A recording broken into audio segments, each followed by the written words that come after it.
Vâng, thưa các bạn, Thanh Long Vlog xin tiếp tập 20 Sấm Trạng Trình Nguyễn Bỉnh Khiêm, Nguyên lý và thánh nhân ra đời.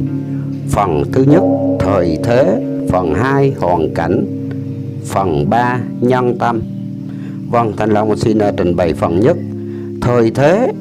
Thời thế là thời cơ vận mạng của một nước và thế lực thạnh suy của nhân dân.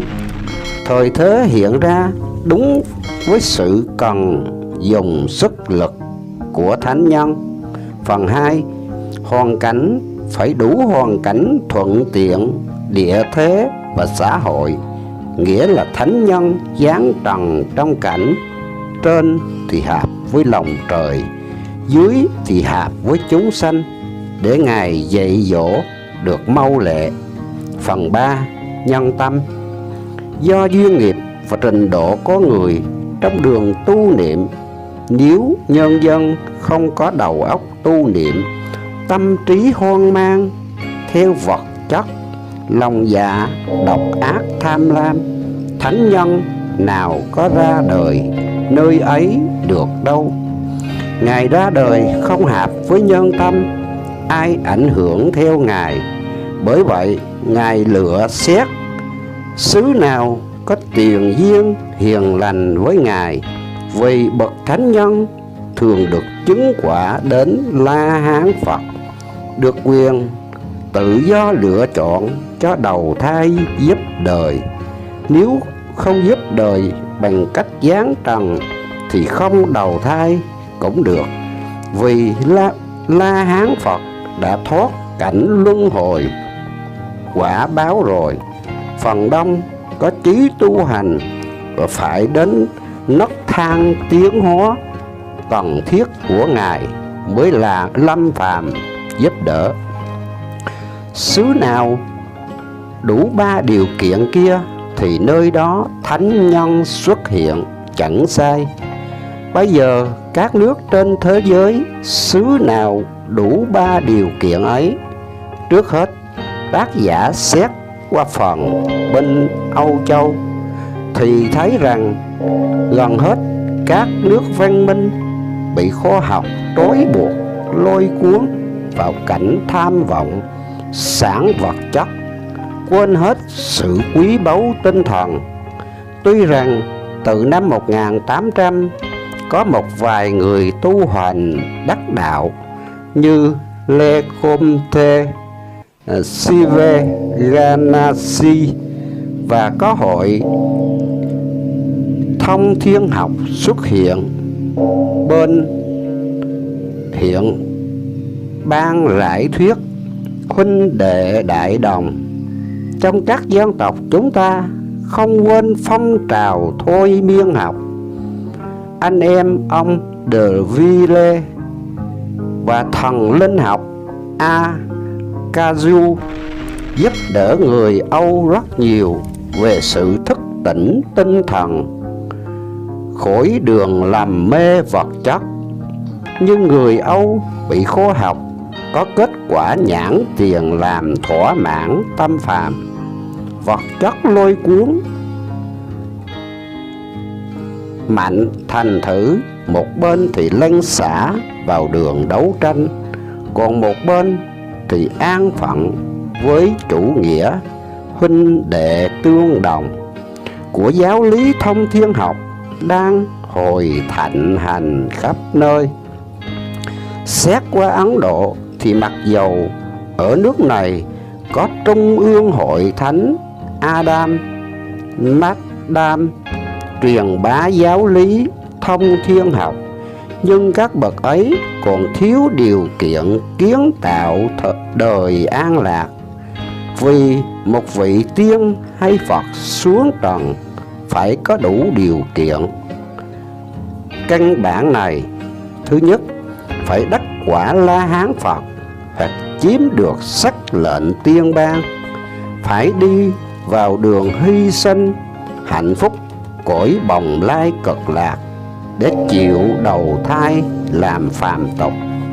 Thứ ba, phải đủ năng lực tiến hóa vật chất tinh thần cho hợp hoàn cảnh và thời tiết dưới cõi trần.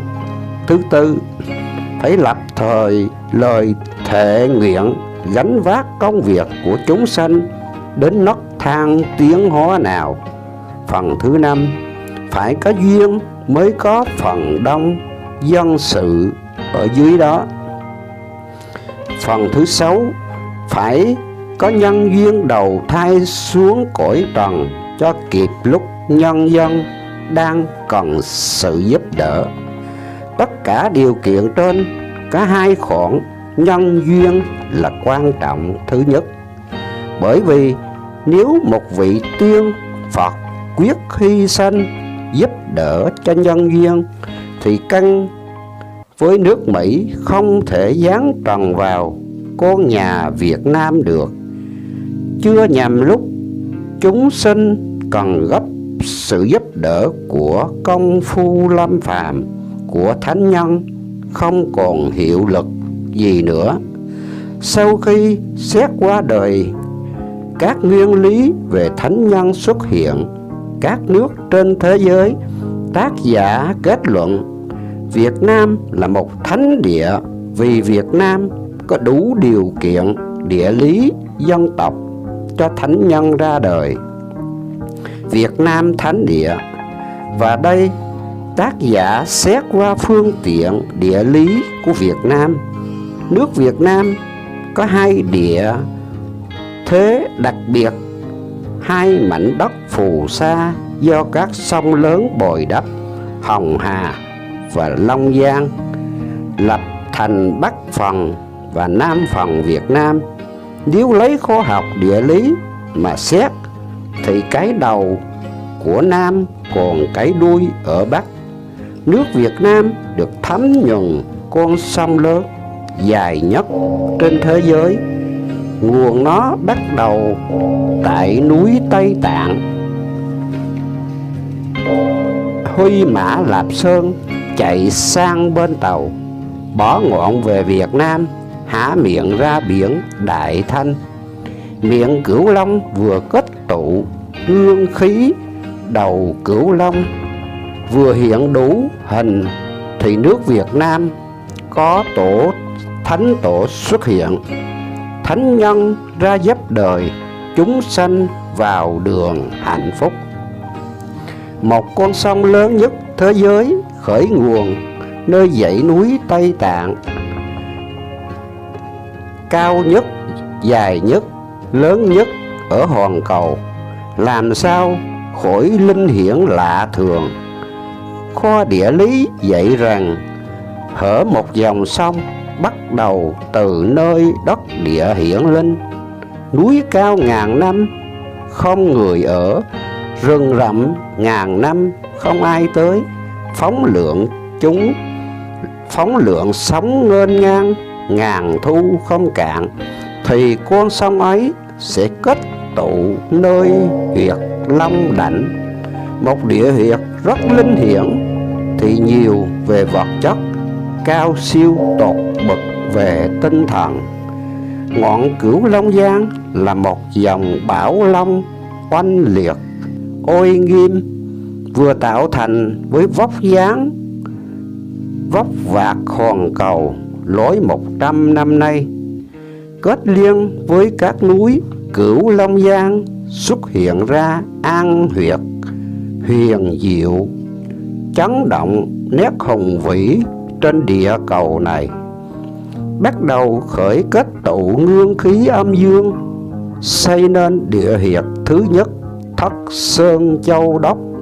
Chỗ ấy ba hiệp thiên, tiên hiệp lại làm nên Hường Cung. Thất Sơn Châu Đốc, chỗ ấy ba hiệp thiên tiên hiệp lại làm nên Hường Cung. Xuất hiện đúng ngày linh hiển tam huê tụ đảnh. Mùi hương kỳ lạ bí mật bay ra từ núi Sam đến núi Tượng. Chỗ ấy là cân não cốt chảy của Cửu Long. Tên nó được ứng theo luận điệu thiên nhiên, oai nghiêm từ bi hùng vĩ, đời sau gọi là Kim Thành huyệt. Đó là huyệt dương đã hiện Cửu Long kết lần với hai âm núi Âm Phong và Cô Độc, liên hiệp thành cặp mắt Hà Tiên và Phú Quốc là Thủy Trung huyệt. Tây Ninh núi Điện Bà là Huỳnh Môn huyệt.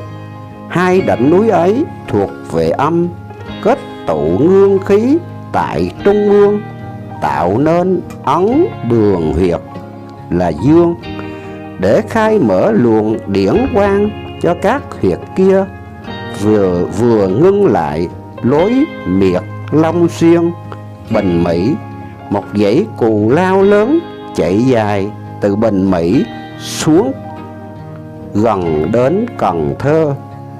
Từ Kim Thành huyệt phóng xuống mũi Cà Mau và núi Kỳ Vân, hai huyệt dương nữa, một bên thì thành sóng mũi Cửu Long, chấm đến là Cà Mau, tức là Lâm Huyền Nguyệt.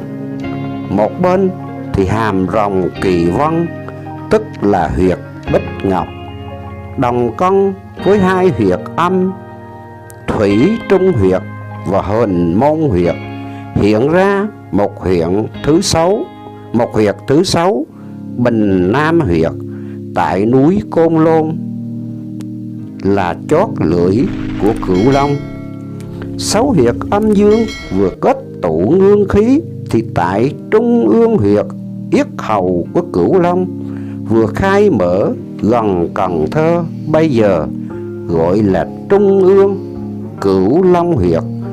Lần ba lửa mở ra cửa đại tiểu vân vân, vừa thành tựu vào năm Nhâm Thìn 1892, khiến cho ba nguồn thủy dựng tại Bình Nam Châu chuyển động lưỡi Cửu Long, là do các miền ở cánh cửa khẩu phải bị nạn lụt, Vàm Cỏ, Gò Công, Bến Tre và các cù lao nhỏ vân vân. 3 ngày 3 đêm, đó là 7 huyệt linh thiêng nhất, nguồn gốc của xứ Việt Nam mới ngưng kết được lối 100 năm nay. Đứng hoàn cảnh và hoàn cầu sự linh thiêng, tâm tạo là đầu Cửu Long Giang, một nguồn bảo long thiên cơ đã định phải chối rạng sự hiền diệu nhất hạn khắp 4 bể 5 châu.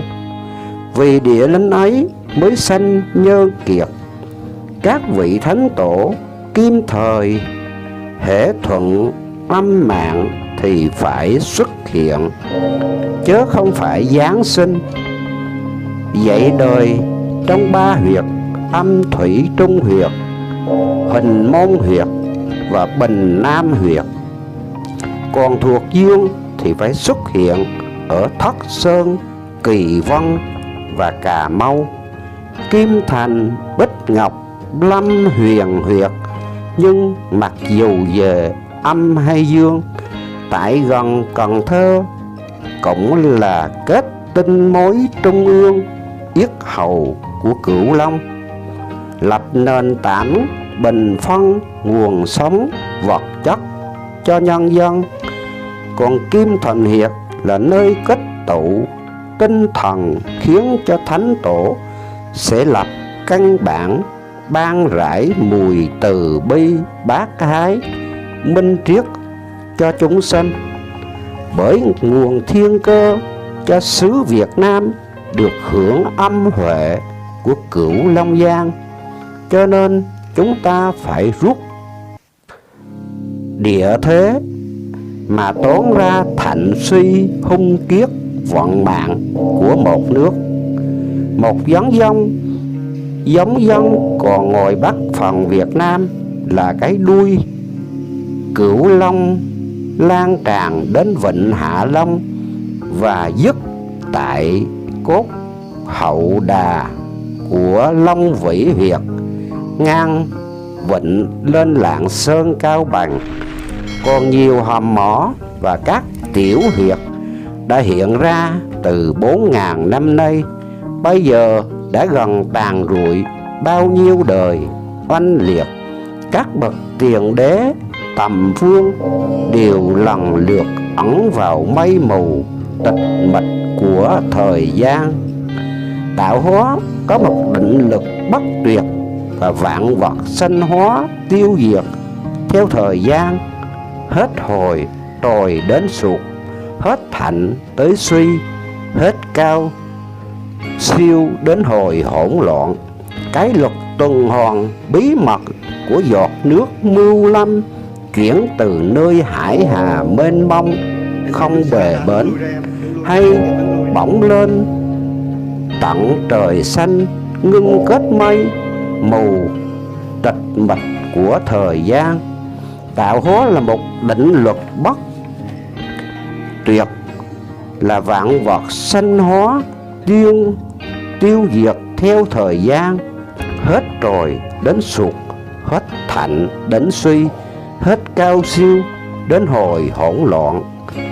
Cái luận tuần hoàn bí mật của giọt nước mưa luân chuyển từ nơi hải hà mênh mông không bờ bến, hay bỗng lên tận trời xanh ngưng kết mây mù, rơi tan xuống đất từ giọt nhỏ lăn lộn qua các cảnh gió bụi sạch trong, rồi đến lúc thoát dòng gian nan đau khổ, hiệp thành con sông lăn mau về biển cả. Rồi cũng đến ngày hoa kia bay trở lại, trời biến chuyển theo luật tuần hoàn trời đất, không ngưng không nghỉ. Chúng ta có biết đâu là đời sống con người, cũng như giọt mưa của vũ trụ, nhưng lạ lùng thay, hiện tượng của đất địa, san hà, hồ hải, đó là một sự sống vô cùng bí mật của quả địa cầu này, và cũng là một đoàn cân tạo hóa để bình phân thiên luật, điều hòa của tinh tú trong vòng càn khôn vô tận. Vâng, thưa các bạn, cũng vì còn 2 video nữa và vì dài quá nên Thanh Long cũng xin kết thúc ở đây, và mời các bạn xem tiếp tập 21. Việt Nam tùy vận mạng thiên cơ địa hậu, sanh được chỗ linh huyệt. Rồi, bãi tay. Thiên nhân tạo hóa, vì bản sao và bị ẩm ướt mưa gió, nên văn từ chưa hoàn chỉnh. Vậy mong quý vị dung lòng lượng thứ. Quý vị nào có quyển sấm gốc mà chưa sao lưu, Thanh Long xin mượn để ghi lại video lưu truyền cho con cháu. Xin quý vị liên hệ số điện thoại Thanh Long Vlog 038 44 44 119. Cuối cùng, Thanh Long Vlog chúc tất cả các bạn, quý vị an bình, thành công, hạnh phúc. Thanh Long Vlog xin đa tạ và xin cảm ơn. Đắk Lắk ngày 21 tháng 9 năm 2021, Thanh Long Vlog xin thân chào các bạn. Nếu các bạn xem thấy hay, hãy đăng ký và rung chuông để xem những tập tiếp theo. Vâng, Thanh Long Vlog xin chân thành và xin cảm ơn quý vị cùng các bạn.